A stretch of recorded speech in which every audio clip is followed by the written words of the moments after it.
Image peut-être, Elisabeth Borne a réuni tout à l'heure à Matignon les ministres, son gouvernement. Ambiance plutôt morose, un remaniement est à l'ordre du jour puisque 3 ministres doivent quitter le gouvernement après avoir été battus dimanche au second tour. Et Jean-Luc Mélenchon vient d'appeler Elisabeth Borne à se soumettre à un vote de confiance des députés.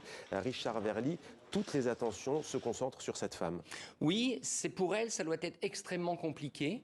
D'abord, souvenez-vous, elle n'était, semble-t-il, pas le premier choix comme première ministre. Il y avait d'autres choix qui, in fine, n'ont pas accepté le poste et ça s'est porté sur elle.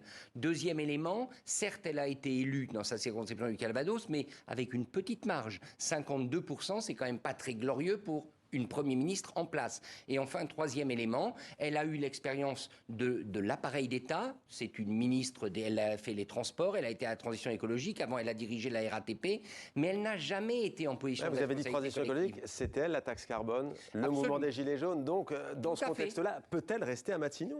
Alors, elle peut y rester parce qu'elle a une qualité qui, pour l'instant, convient bien à Emmanuel Macron, c'est la ténacité.